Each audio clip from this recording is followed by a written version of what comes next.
Hello out there. You are stumbled across, found, sought out Wine, Women, and Writing this morning. This is the show where I talk with other authors about their books, especially the books that have the authentic, complex female characters that really grab us and pull us into a story and can teach us a little bit about ourselves and make us explore what we're all about. I am excited that today I'm going to have an author to talk to that has just such a book. So hold on to that thought for just a second. And let me get the obligatory thing done. Y'all know what I'm going to do. This is a copyrighted show solely owned by Authors on the Air Global Radio Network. And all hail our producer, Pam Stack. Yay. Now, with the obligatory stuff done, I want to get to the meat of the show today and introduce you to my guest, Donna Hemans. Donna, welcome to Wine, Women, and Writing. Well, thanks for having me. Oh, you are very welcome. I am excited, you guys, to tell you that I got an advance read of her novel, Tea by the Sea, that's coming out June 9th. So you can't get it yet, but I encourage you to go get it next week because it is lyrical. It's lovely. It's an exploration of pain and longing and all these wonderful emotions. And we're going to talk about it now. So, Donna, if you were going to tell people just a little bit about your book, to go out and take a look, how would you describe it, or what would you tell us about it? It's a story of a mother who spent 17 years searching for her child, who was taken from her at birth. At the outset of the story, we know who has the child. She knows who has the child, but she doesn't know where he has gone, and it takes her 17 years to figure out where he is with her child. One of the things up front about it that grabbed me was that there was no beating around the bush. We knew the child was gone. We knew who took the child. It wasn't a story that was a mystery per se, except on how she would find the child. It was a story exploring all of the things that led them there and what she went through to get the child back. Now, it's also like every mother's worst nightmare, right? Mm-hmm. How did you come up with the idea? What stimulated Tea by the Sea? I think of it as a three-part story or three-part start to that story. One of the things was that I wanted to write a book about a group of people who were in a church and who refused to leave that church. And at the time, I just had a simple idea about that, had no reason for these people to be in that particular place. And so I set that aside. So the second part of it was that I started writing a short section with the mother Plum when she was getting her two daughters ready for school. And that particular morning, she, had a host of things that she was doing, the usual rundown of things that you have to do. So she got the children ready, took them to school. And she, instead of getting on a train to get to work, she turned around and walked away and went to that church. And so I had to then figure out, well, what was the reason for going to that specific church and why would she not want to leave?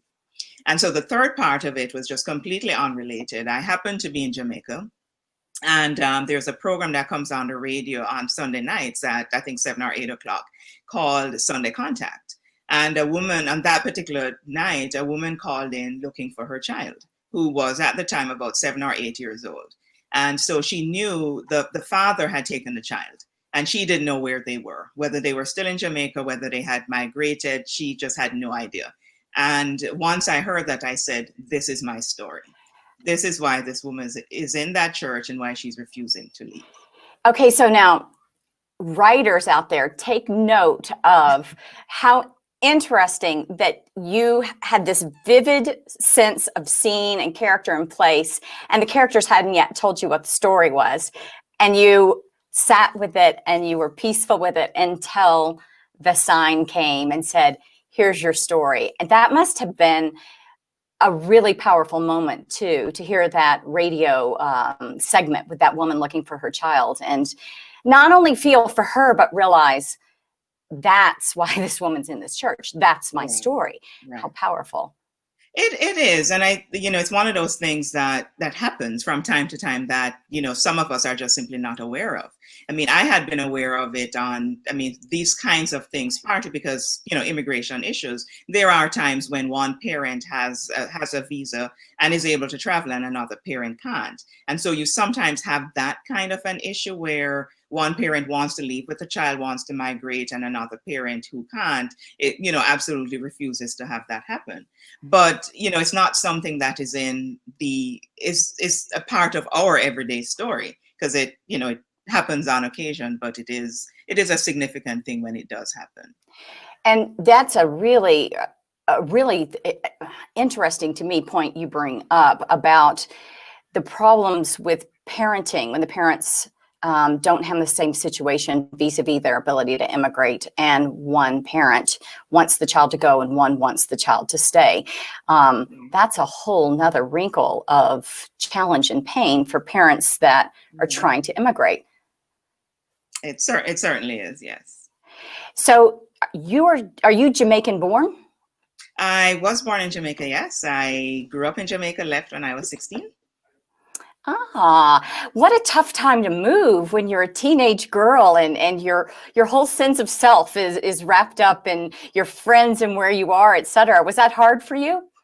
It was hard in some respects. I mean, well, for me, I kind of had an idea that I would be moving, and I had graduated from high school, so it was going to be different, regardless. Right.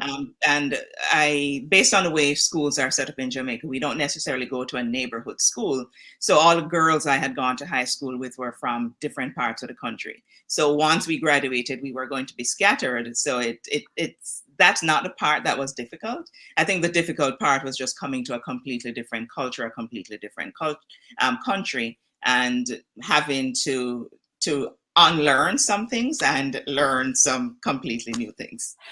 And kind of the opposite experience from Plum Valentine in your story. Right. And so tell us a little bit about Plum's immigration, if you will. She had a forced immigration back to Jamaica. And what a tough thing between parents and a child, the choice they made. Yeah, certainly. So Plum gets into a little bit of trouble, or what her parents consider to be trouble. And so because they want to keep her safe, they decided that Brooklyn was a little bit too hot for her, and they sent her to Jamaica to finish high school. And so once she's in Jamaica is where she meets Lin Worth, who at one point was her tutor and then started working at her high school. And then their story takes off in a slightly different way that her parents certainly did not expect. But it's one of those things. When I was growing up in Jamaica, there were several students who I went to school with, whose parents, one were born here and had been living here, and whose parents sent them back to Jamaica for whatever reasons, whether they were working and just didn't have the childcare in place to take care of the children and work, or they wanted their children to have a different education or to be away from certain influences. There are so many different reasons parents do it.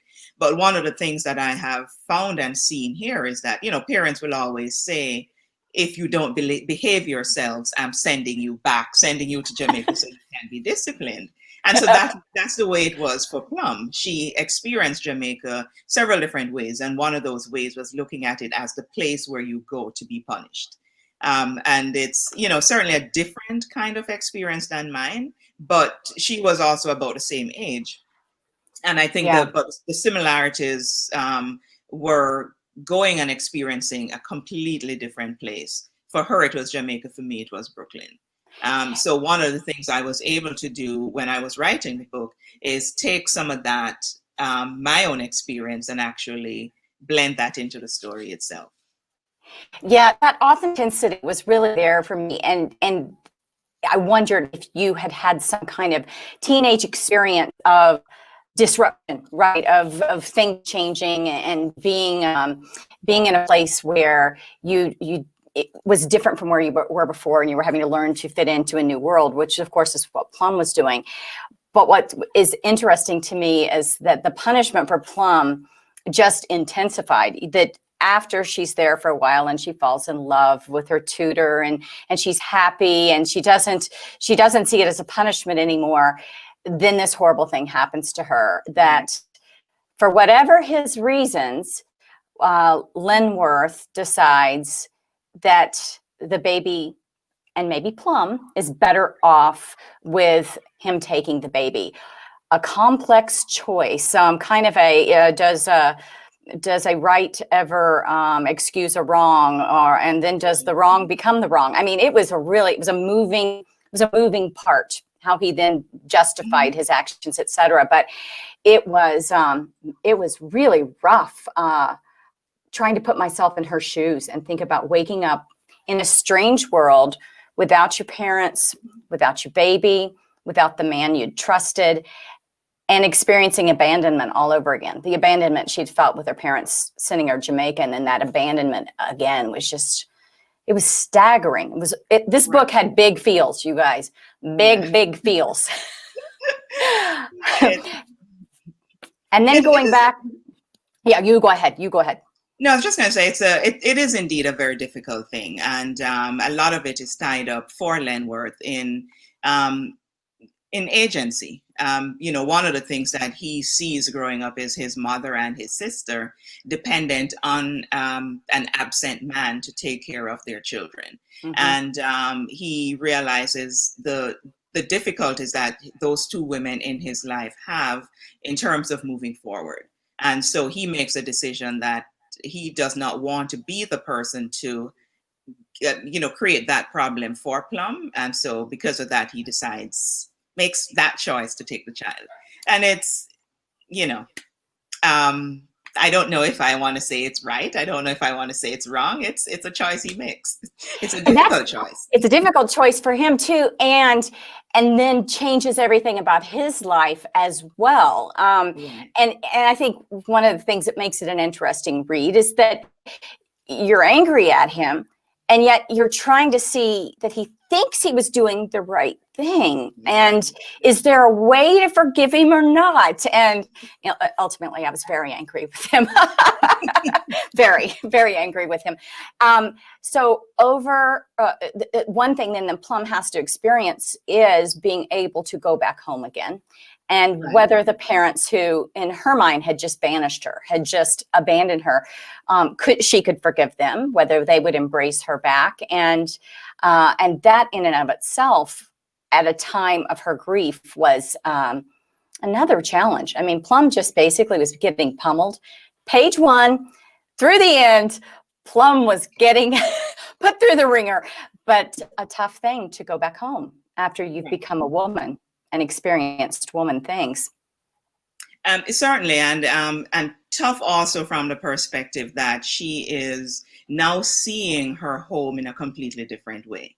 That, as a child, Brooklyn was, it was the only home she knew. It was the place of enjoyment. It was the place where she, in some ways just felt, I guess, just young and alive and different in some ways, but also challenged by some of the things that she felt she couldn't do. But then coming back as an adult, being sent away so that she would be better than the friends that, who probably would have got in trouble or maybe not. But then coming back to realize that she was no better than she had been before. And it's a tough decision. It's a tough thing to experience and to see. That you really haven't got anywhere. You've lost so much, and it is difficult. And so for the next many years, Plum is trying with one side of herself to move forward, and with the other side of herself to find her daughter.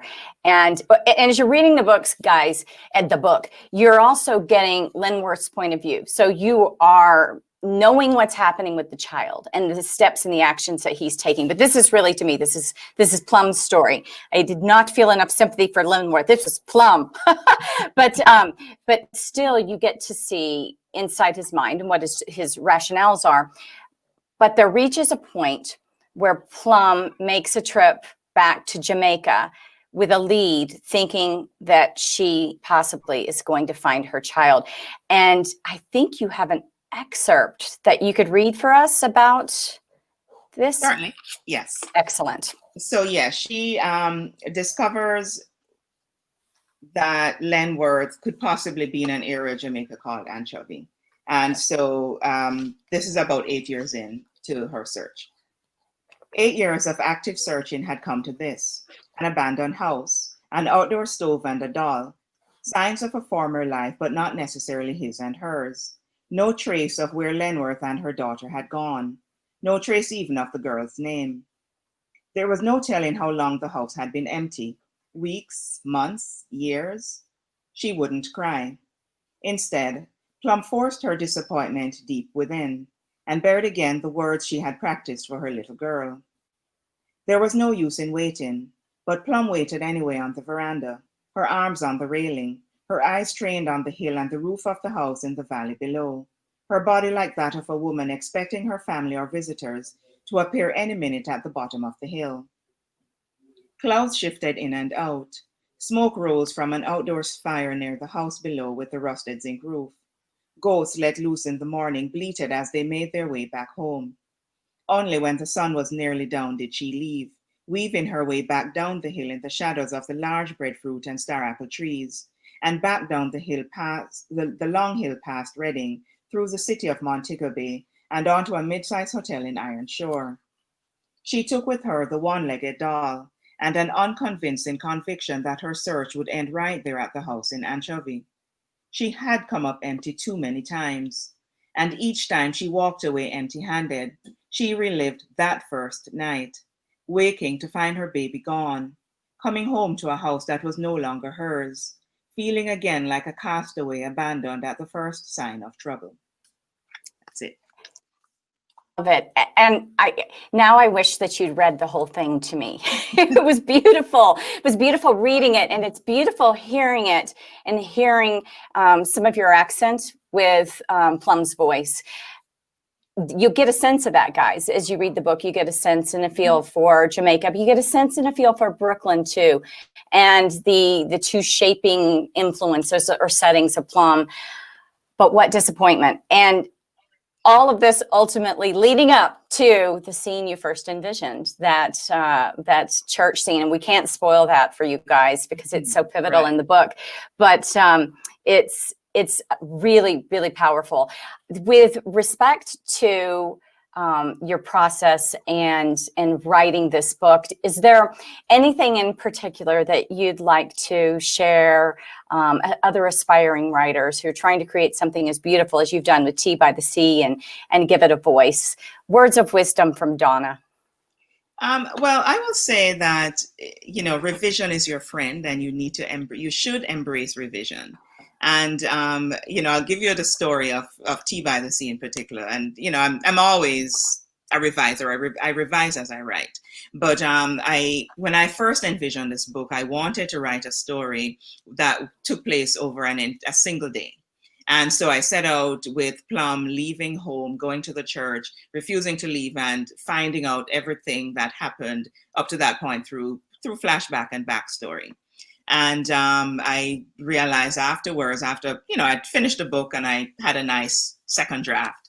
And I realized after speaking with somebody else that, the true issue with the story was that there were so many flashbacks that it just was not moving forward at all. Right. And so I went from having a story that was set over a 24-hour period to one set over 17 years. And it was a dramatic shift. But I think it was a shift that was well worth it and something that I needed to do. But it was in the process of revising and taking that step back and looking at it from a completely different viewpoint that I was able to see what needed to be done to make it into a better story. There's a couple of important points here that I hope you guys are listening to. One is, of course, about revision being your friend. One is about taking a step back and getting input and feedback and listening to your own voice as you accept or reject that feedback. And if that voice is telling you be brave, then kill your darlings, change your book. It's a very brave thing. I don't think people that haven't done that kind of drastic revision understand. that's scary and painful in and of itself. Yes, it is scary and painful. You may end up throwing up the entire book that you have and starting over, but sometimes it's what you need to do. It really is. It really is. And the end result is something that I know you must certainly be proud of, because it's already won at least one significant award. Right. Yeah, and I'm sure there will be others. The Marcin Award. Congratulations on that. That's wonderful. And I hope that there are many more to come after this one. Do you have others gelling or that you're working on back there? They are gelling or gelled. Yeah, there are a couple others that I had actually started writing before I wrote Tea by the Sea. So one I'm still revising, one I think I'm done revising. So we're getting there. Yes, fingers crossed. Exactly. They're done when they're done, right? It's like you want them to be done so badly, but they're done when they're done. Right. Well, again, thanks for being on the show. And you guys, June 9th, you can be sure that you ask your favorite bookseller to order it for you if it's not on the shelves, or you can always go out and find it in a variety of your locations online. And I did want to be sure before we go to let you know that there's one spot available in the virtual retreat, June 24th to 26th. If anybody wants to check it out at my website, that is not too hard to figure out, PamelaFaganHutchins.com. So snag that last spot if you'd like, and go out this week and read you a good book. Might I recommend Tea by the Sea? Bye, everyone.